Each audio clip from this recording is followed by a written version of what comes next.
You know, most of us begin our life quite what we call normal, and I call normal as I'm born into the world. I have two parents, or in some cases, you're born and there's only one parent actively involved in your life, although you always have two parents. But there's something that happens along the way. You know, when in your childhood, in your youth, there always tend to be a setback, or maybe even possibly a setup for what's going to happen in the future. And I have found that it's not what happens to me, but it's what I do with what happens to me that makes the difference in my life.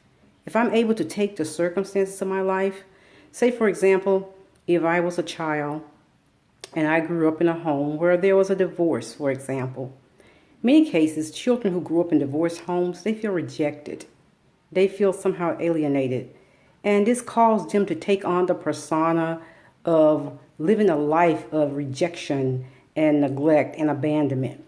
And this caused them to do all manners of things in their lives that they can't quite relate to, or they're unable to really articulate, why am I behaving this way?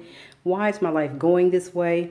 But when we're able to get into good counseling with what I call spiritual counselors, in my case, then they're able to look back and to revert back and find that one little thing that happened in their life that set their life into a catalytic, as I want to say, tsunami, if you will.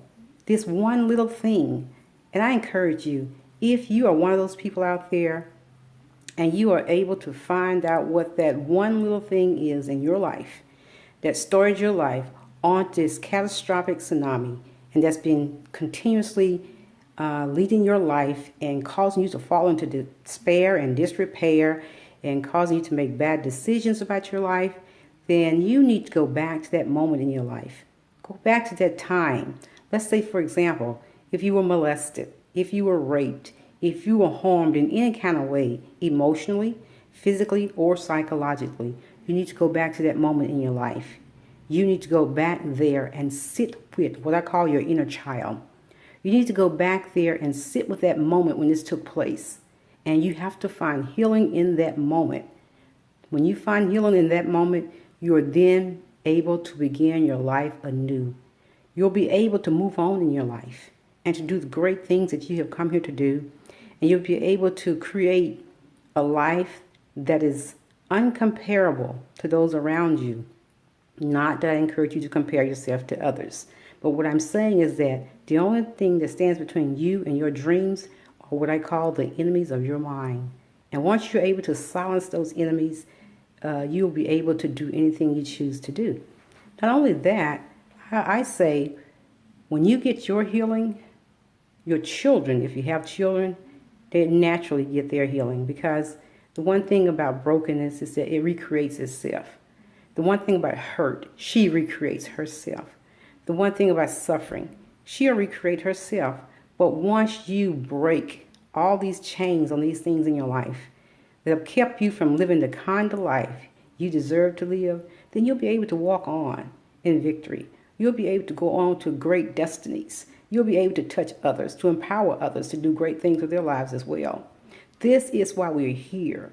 This is our purpose. This is the greatest purpose that we can give our lives to. It's the purpose of service to others. And so for many of us, including myself, we have to find out what it is that's holding us back. And when we find out what that thing is, we have to go back to it. Look it in the eye, call it for what it is. Then we have to be determined to proceed to go on to do great things. Because greatness is in your DNA. You have no other choice but to be great unless you choose otherwise. You have a choice. You can live one moment. You can live this one moment once, or you can live this one moment for 70 years or 70 lifetimes. So the only way that you can get beyond what has happened to you, what you feel may be holding you back, is to face it once and for all. Face it. Stare it down. Defeat it. Then get on about the business of life. Your great life is awaiting you right now as I speak. Many of you out there understand what I'm talking about. Stop blaming others and take full responsibility for your life this moment, today. Namaste.